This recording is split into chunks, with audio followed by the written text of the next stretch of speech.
AI, ML, deep learning, reasoning models, large language models. If you've nodded through those terms not knowing what they are, that changes today. I'm going to take about 51 terms in AI and define them in less than 20 seconds. If I get it correctly in 20 seconds, then I get the score. If I don't, then the buzzer hits and we move on. No retakes. And at the end, we are going to calculate my score. How many terms do I get? Let's see. AI. It's the umbrella term for any system doing something that we would normally say needs human intelligence. I would say chess engines, spam filters, ChatGPT, all are technically AI, and this word has been around since 1950s. Machine learning. It's a subset of AI where the system learns patterns from data instead of following rules that a human has written. The old version of AI would be if spam words is greater than 3, then flag it, show it 10,000 labels of emails, and let it find patterns in itself.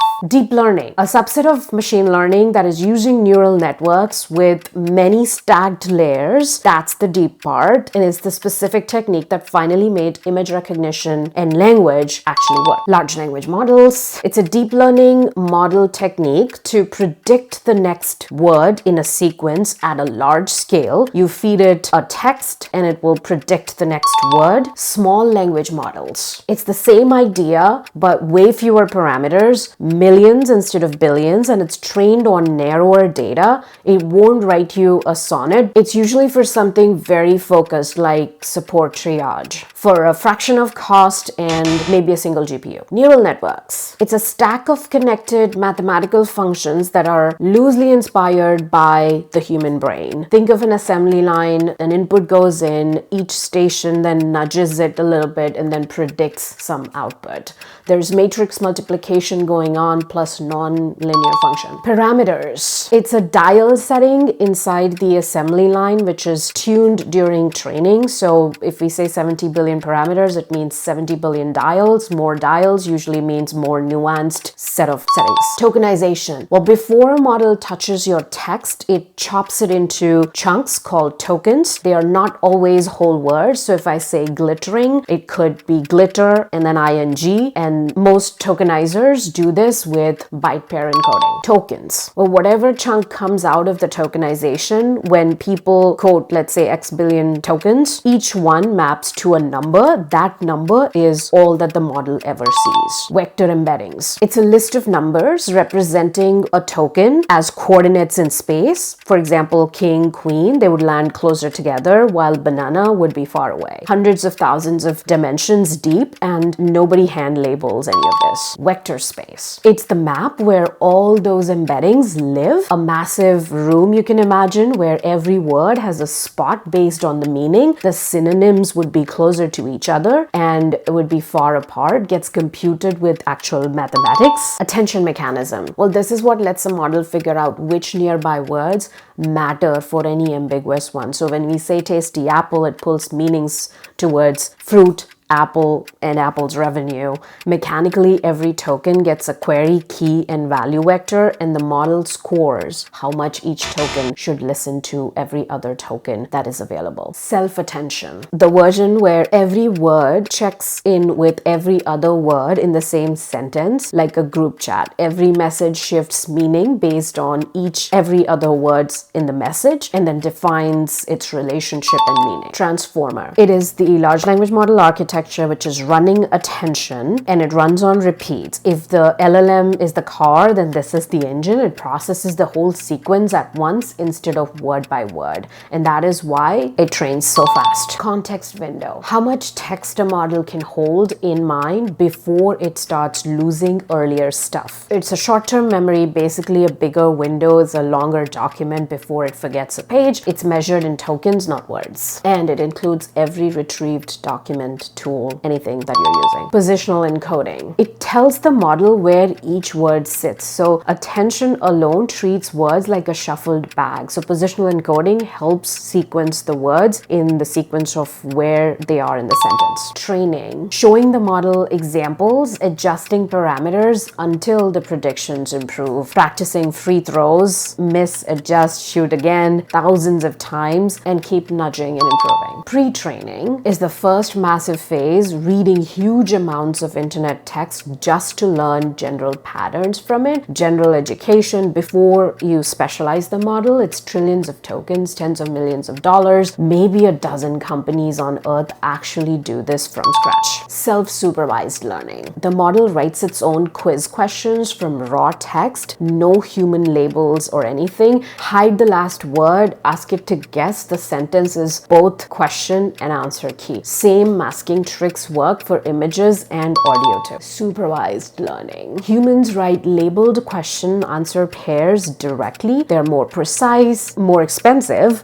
Someone has to check every example, and it shows up in LLMs as instruction tuning, teaching the model to just follow directions. Fine tuning. It's taking a pre-trained model and training it further on narrow examples. This is a raw model that rambles at who's the president. Fine tuning teaches it to just answer that question. LoRa is one of the techniques for fine tuning. Reinforcement learning. Rewarding good outputs and penalizing bad ones. So training a dog with treats is a great example. 2 responses and human picks the better one, and then you treat. When you ask a dog to sit and it sits, you give him a treat. It knows that this is the right thing to do, and that is how reinforcement learning works. RLHF. This is the technique that made ChatGPT feel dramatically more helpful than raw pre-trained models. Humans compare 2 answers, they pick the better one, and that trains a separate reward model, its own neural network that is predicting human preferences. And the main model then gets optimized with an algorithm called PPO. Alignment. Making models' behavior match what humans want. So RLHF is one tool, alignment is the goal. Also, it includes red teaming, which is deliberately trying to break it, plus safety fine-tuning. Prompt engineering. Wording your input carefully to get better outputs. A well-phrased prompt can get you a better response from the model. You define the constraints explicitly, you define what you have and what good means to you. Zero-shot prompting. Asking for a task with 0 examples, just the instructions, like summarize this email. Few-shot prompting. Give it a couple of examples before a real request. So like showing a new hire 2 sample emails before they write their own email. This is in context learning. Chain of thought. Prompting the model to reason step by step instead of jumping to an answer or a conclusion. So ask it to show your work on a math problem, which to be more accurate. System prompt. It's clean hidden instructions that is set before your conversation even starts. You set up tone, persona roles, why one AI product feels formal and another casual. This is the same underlying rule with the system prompts that are applied there. Context engineering. Managing everything the model sees, which is the history, the documents, the search, tools, not just the prompt itself, which is prompt engineering. Prompt is important, but the working memory is what you're trying to manage in context. RAG, retrieval augmented generation. The model fetches relevant documents in real time before it answers. So instead of trusting only what it has memorized through training, you're asking a support bot about your refund policy, and RAG can pull in the actual documents into the conversation to reduce hallucinations. Vector database. These are databases built specifically to store embeddings and find close matches faster. Searches by meaning and not by exact keywords. So upset about a refund matches with customer complaints, for example. Semantic search. You search by meaning, not by keyword. Keyword search for car would miss an automobile completely, versus semantic search would catch those 2 together. You embed the query and the document into the same space, and you rank by distance. Cosine similarity. The actual math behind how close are 2 vectors to each other, basically the angle between them. The smaller that angle, the more similar the words are in meaning, and wider that angle, the more unrelated they are, and this score defines the closeness and relationship of the words. Knowledge graph. The facts connected by explicit relationships, like Paris is the capital of France, instead of fuzzy similarities. Vector search finds things that feel related, and this stores things that definitely are. So nodes and edges, querying into exact logic, not ambiguity. Grounding. Tying the model's answer to real checkable source instead of memory-based guesses. So So grounding answers comes with something verifiable, like retrieving source of refund policy and then responding. Function calling or tool use. The model calls an external tool instead of winging something. What is 842 times 37? It will call an actual calculator and output structured responses. If you're required to run a code, it would call the function to run a code. MCP, Model Context Protocol, a standard way for AI models to plug into external tools and data without a custom integration for every single one of them. So instead of separate code for Gmail and Slack in your database, MCP gives all of them a shared language. So it's a client-server protocol. It's a long-running process that takes actions and not just answers. It checks flight prices, books when they drop, and updates your calendar and runs in loops to observe, decides, act, and repeat. Agentic AI, the shift towards the systems that plan multiple steps and act autonomously. So answer this and go book the flights and keep looking for low fares and then book it. That would be an agent. Multi-agent system. Well, several specialized agents working on one goal together. So you could have a researcher, a writer, a fact checker. So instead of one generalist that is doing all of your tasks, you can get specialists and each run their own prompts, their own tools, passing results through a controller to each other. Orchestration. It's the layer deciding which agent handles which piece of the task or the order. It's kind of the project manager for your agent, usually explicitly defined what it needs to do and when it needs to route tasks. Multimodal model handles more than text, images, audio, video alongside languages. So you show it a photo and you ask how many apples are in the bowl. It reasons across both at once. It's not just text input, it gets converted into same token representation as text. Diffusion models. It's mostly for images and video generation. It starts with pure noise and gradually refines that noise into something coherent as a picture, like slowly sharpening a blurry photo until it comes in focus. Reasoning model. It is trained to break problems into explicit steps by default, so not just when prompted. It burns more steps or tokens on hard problems. It's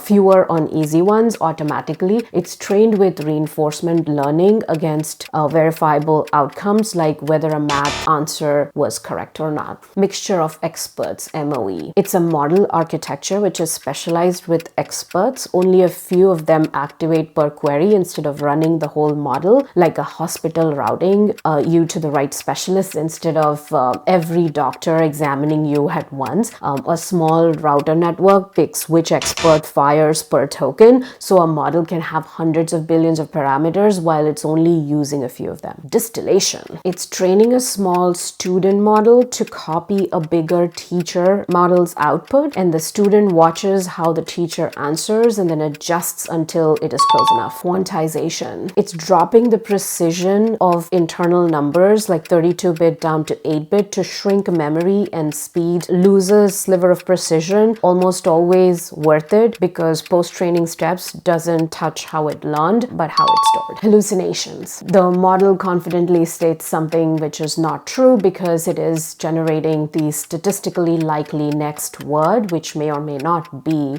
the correct word. Temperature. It controls how random or predictable you want the output to be. So lower temperatures are safe and repeatable, while higher temperatures are creative and occasionally unhinged. It reshapes the probability distribution of the language model before sampling. Latency. It's the delay between your request and the response from the language model. Bigger models will have more latency, exactly why quantization and distillation exist and should be used. Time to first token and token per second are some of the terms that are used. Wow, I'm actually surprised. I hope you enjoyed it. I'm going to put all these terms and their descriptions down below. If you have any questions, let me know in the comments. And if you enjoyed this format, I would love to hear from you. If you're looking to learn more of AI engineering, I have some videos up here. I'll see you there. Bye.